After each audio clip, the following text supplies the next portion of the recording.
Football ലോകത്ത് ഇപ്പോൾ കളി മാത്രമല്ല നടക്കുന്നത്. ഗ്രൗണ്ടിന് പുറത്ത് വമ്പൻ അധികാര പോരാട്ടങ്ങൾ കൂടെ അരങ്ങേറുകയാണ്. ഫിഫ പ്രസിഡന്റ് ജിയാനി ഇൻഫാന്റിനോ തന്റെ കസേര നിലനിർത്താൻ കടുത്ത പോരാട്ടത്തിലാണ്. യൂറോപ്യൻ ഫുട്ബോൾ ഭരണസമിതിയായ യുവേഫയും ജോർദാൻ ഫുട്ബോൾ അസോസിയേഷനും ഇൻഫാന്റിനോയ്ക്കെതിരെ പരസ്യമായി രംഗത്തെത്തിയിരിക്കുകയാണ്.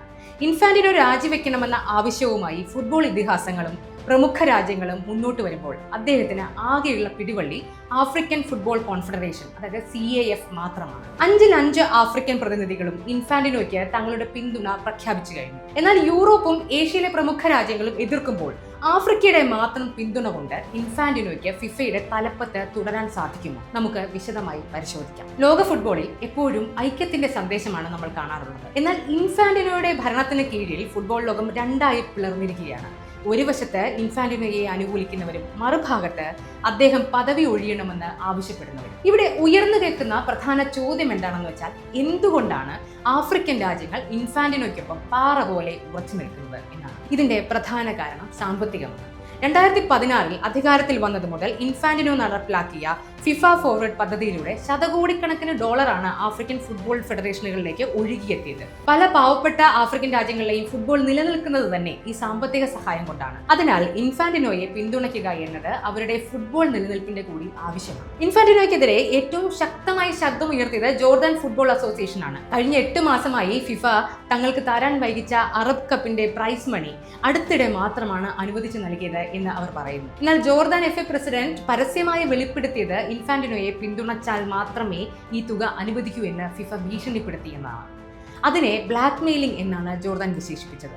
പണം കൈപ്പറ്റിയെങ്കിലും ഇൻഫാന്റിനോയോടുള്ള തങ്ങളുടെ എതിർപ്പിൽ മാറ്റമില്ലെന്നും അദ്ദേഹത്തിന് വോട്ട് ചെയ്യില്ലെന്നും ജോർദാൻ വ്യക്തമാക്കിയിട്ടുണ്ട്. മറുഭാഗത്താണെങ്കിൽ യൂറോപ്യൻ ഫുട്ബോൾ ഗവേണിംഗ് ബോഡിയായ യുവേഫ കൂടുതൽ ശക്തമായ നിലപാടുകളിലേക്ക് കടക്കുകയാണ്.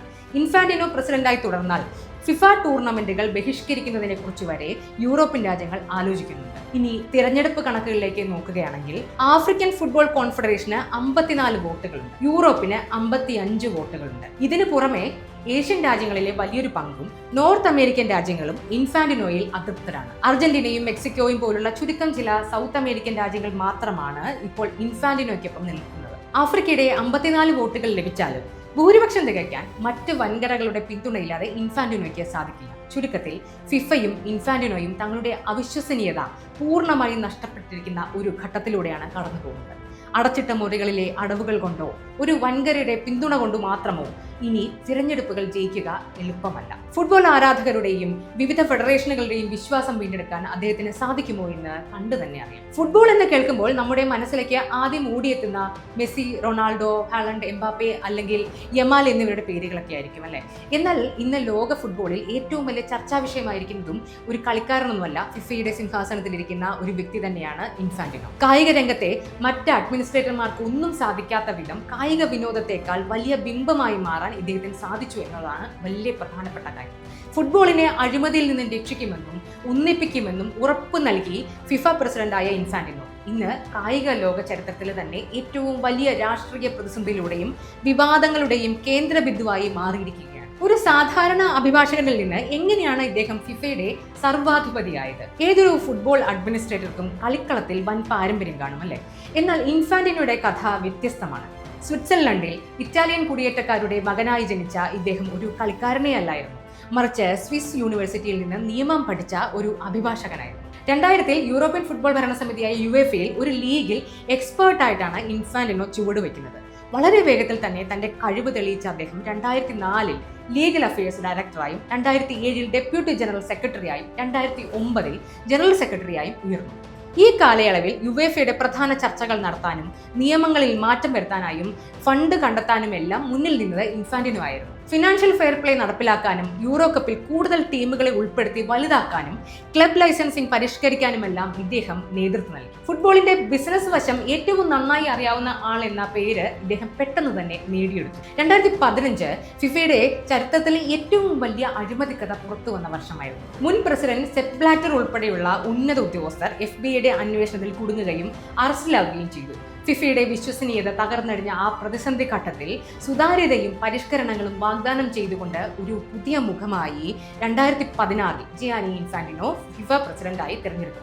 തുടക്കത്തിൽ ലോകകപ്പ് 48 ടീമുകളാക്കി വിപുലീകരിച്ചും വനിതാ ഫുട്ബോളിന് കൂടുതൽ പ്രാധാന്യം നൽകിയും വലിയ തുകകളുടെ ഗ്രാൻഡുകൾ താഴെത്തട്ടിലുള്ള ഫെഡറേഷനുകൾക്ക് നൽകിയും ഇദ്ദേഹം വലിയൊരു പിന്തുണയും നേടിയെടുത്തു. എന്നാൽ ഈ മാറ്റങ്ങൾക്ക് പിന്നിൽ ഇൻഫാന്റിനോയുടെ മറ്റൊരു മുഖം മറഞ്ഞിരിപ്പുണ്ടായിരുന്നു.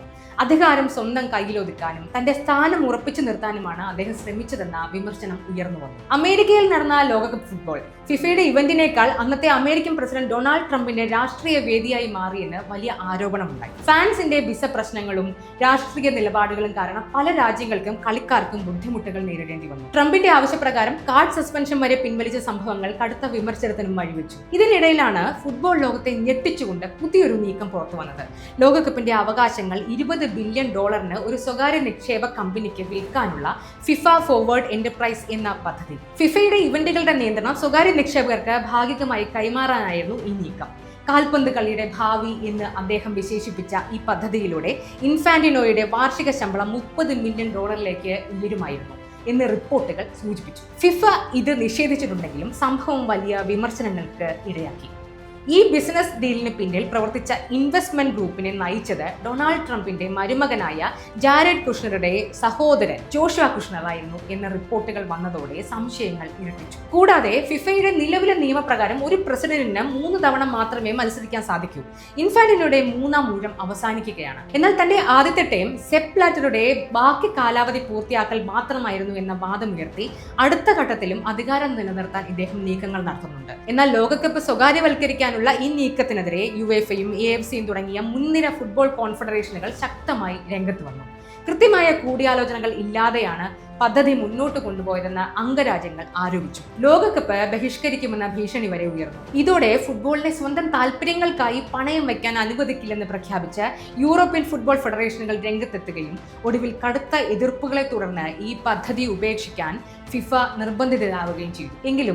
പദ്ധതി ഉപേക്ഷിച്ചെങ്കിലും ഇൻഫാന്റിനോയ്ക്കെതിരെയുള്ള പ്രതിഷേധം അടങ്ങിയിട്ടില്ല. ഫിഫയ്ക്കെതിരെ നിയമ നടപടികൾ സ്വീകരിക്കുന്നതിനെ കുറിച്ച് യുവേഫ ആലോചിക്കുന്നുണ്ട്. ഇൻഫാന്റിനോയുടെ വീണ്ടും പ്രസിഡന്റ് ആവാനുള്ള തിരഞ്ഞെടുപ്പിന് നൽകിയ പിന്തുണ പിൻവലിക്കാൻ യൂറോപ്യൻ ഫുട്ബോൾ ഫെഡറേഷനുകൾ തയ്യാറെടുക്കുകയാണ്. ഇൻഫാന്റിനോയുടെ കടുത്ത അനുയായിയായിരുന്ന കാർലോസ് കോഡിയറോയുടെ രാജിയും ഫിഫയ്ക്കുള്ളിലെ ആഭ്യന്തര തർക്കങ്ങളും കാര്യങ്ങൾ കൂടുതൽ സങ്കീർണമാക്കുന്നു. ഫുട്ബോൾ ലോകത്തെ വീണ്ടും മുന്നിച്ചുകൊണ്ട് ഫിഫ പ്രസിഡന്റ് ജിയാനി ഇൻഫാന്റിനോയ്ക്കെതിരെ പുതിയ അഴിമതി ആരോപണങ്ങളും ഉയർന്നിരിക്കുകയാണ്. അടുത്ത വർഷം നടക്കുന്ന ഫിഫ പ്രസിഡന്റ് തെരഞ്ഞെടുപ്പിൽ വിജയിക്കാൻ ഇൻഫാന്റിനോ അധികാര ദുർവിനിയോഗം നടത്തിയെന്നാണ് പ്രധാന റിപ്പോർട്ടുകൾ പുറത്തുവരുന്നത്.